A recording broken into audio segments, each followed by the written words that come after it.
আসসালামু আলাইকুম সুপ্রিয় দাখিল এবং দশম শ্রেণী শিক্ষার্থীবৃন্দরা, আশা করি তোমরা সকলে ভালো আছো।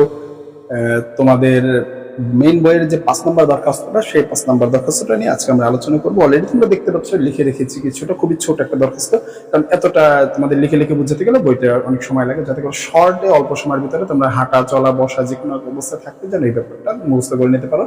এবং টেকনিকটা হচ্ছে মুখস্থ করার টেকনিক গাদার মতো এভাবে যেন না করে আমরা যেন এভাবে পড়তে পারি, একেবারে বুঝে বুঝে যেন মুখস্থ করি। এই মুখস্থের নিয়মটা হচ্ছে বুঝে বুঝে মুখস্থ করা। বুঝে পড়লে জিনিসটা অল্পতেই মুখস্থ হয়ে যায়, সেই পদ্ধতিটা আমরা অবলম্বন করার চেষ্টা করব, যাতে করে আমরা বুঝে পড়তে পারি। তো চলো আমরা এখন এই ব্যাপারটা শিখবো, যে তোমার বই 5 নম্বর যে দরখাস্তটা সেটা কি বলা আছে। তো শুরুতে এখন আমার প্রশ্নটা একটু বুঝে নিই। প্রশ্নটা আমি অলরেডি এখানে লেখা আছে, লিখে রেখেছি। প্রশ্নটা কি বলেছে তোমার বইতে, তুমি দেখো উপরে একেবারে 5 নাম্বার লিখে তারপর লেখা আছে উক্তর তলাবান, তুমি একটা দরখাস্ত লেখো। উক্তর মানে কি, লেখো। এইভাবেই তো থাকবে আরবি প্রথম মানে দ্বিতীয় পত্রের প্রশ্নটা আরবিতে।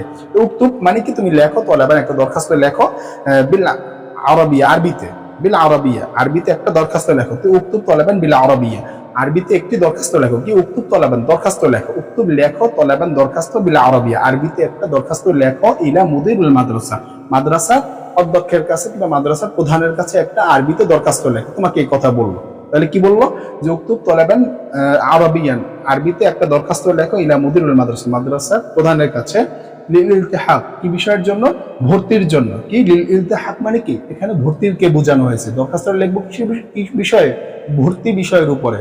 দরখাস্ত কি বিষয়, ভর্তির জন্য। নবম শ্রেণীতে ভর্তির জন্য একটা মাদ্রাসার অধ্যক্ষের কাছে বা মাদ্রাসার প্রধানের কাছে কি লিখবা, একটা দরখাস্ত লিখবা। এই কথাটাই তোমার প্রশ্নে বলা আছে। বুঝতে পেরেছো জিনিসটা?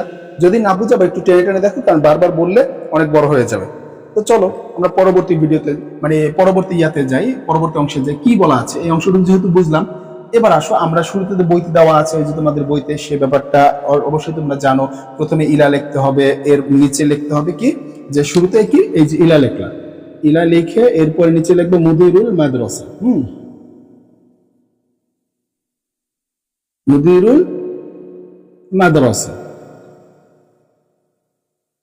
আচ্ছা, এরপরে কি, তোমার মাদ্রাসার নাম এখানে লিখবা, শেষ।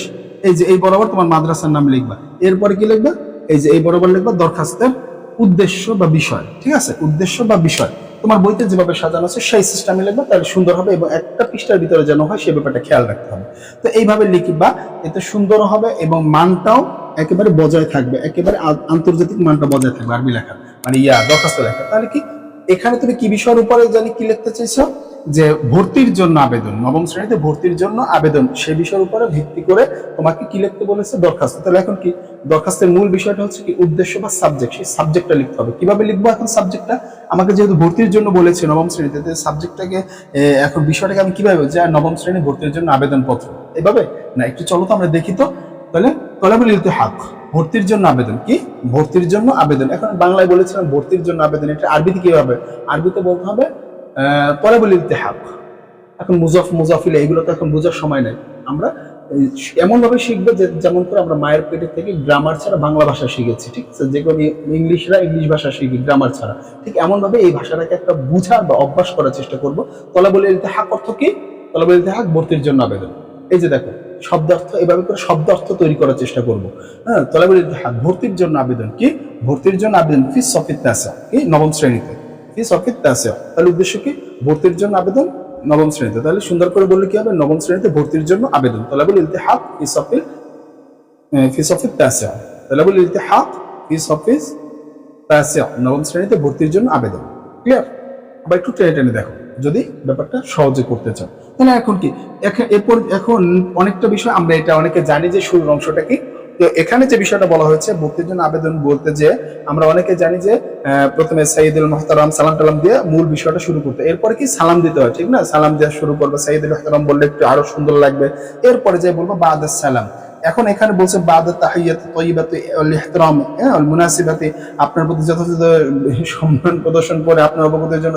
এই কথাটা তুমি না বললেও পারো, তুমি যেহেতু এই লেভেলে আছো, তুমি সরাসরি বলবে বাদাস সালাম, কারণ তুমি তাকে তো বলছো উস্তাদুল কারীম, উপরে বলছে সাইয়্যিদুল ইহতিরাম, যে সম্মানিত উস্তাদ, এটা বলেছো। পরে আর এই কথাটা না বললেও চলে, তুমি এখানে কি বলতে পারো, যে বা'দাস সালাম, সালামের পর উফিদুকুম ইলমান, আপনার উফিদুকুম এতটুকু তুমি জানো, উফিদুকুম আপনার অবগতির জন্য, ইলমান জানানো যাচ্ছে, আপনার অবগতির জন্য জানানো যাচ্ছে, সালামের পরে আপনার অবগতির জন্য জানানো যাচ্ছে কি বিআন্নি, নিশ্চয়ই আমি এটাও জানি। এখন বিষয় হচ্ছে এই দরখাস্তের ক্ষেত্রে কি বলেছে, বিআন্নি কি, আমি কি চেয়েছি, যে নাজাহতু, আমি তালিবান এখানে বলে না, তাহলে কি এখানে আমি যেহেতু বলছি ভর্তির জন্য, তাহলে আমি এখানে বলবো যে আমি কি হয়েছি, সফল হয়েছি, কিংবা আমি উত্তীর্ণ হয়েছি। নাজাহতু, আমি উত্তীর্ণ হয়েছি মিন সফিত সামিন, অষ্টম শ্রেণী থেকে। এখানে কি বলেছে, নাজাহতু মিন সফিস সামিন, আমি অষ্টম শ্রেণী থেকে উত্তীর্ণ হয়েছি কি ইমতিয়াজ, ইমতিয়াজ মানে কি ভালো রেজাল্ট করার মাধ্যমে, সুন্দর রেজাল্ট করার মাধ্যমে আমি অষ্টম শ্রেণী থেকে উত্তীর্ণ হয়েছি, পাশ করেছি।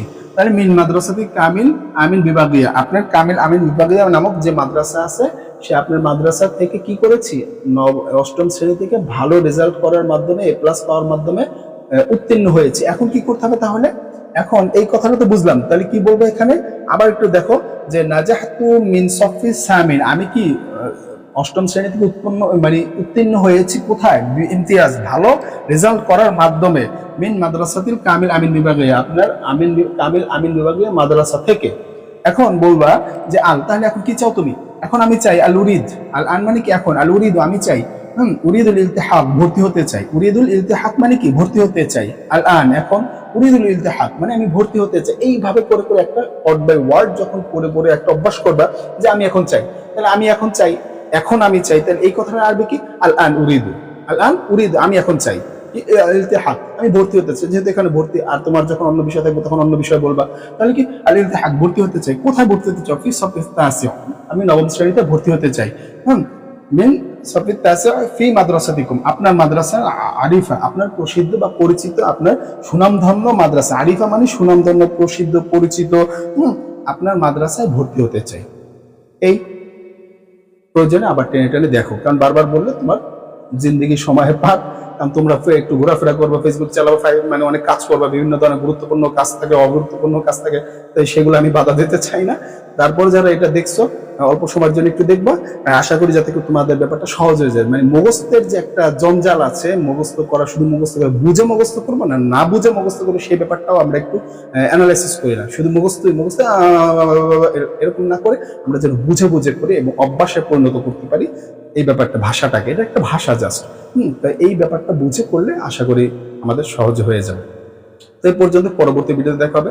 আসসালামু আলাইকুম।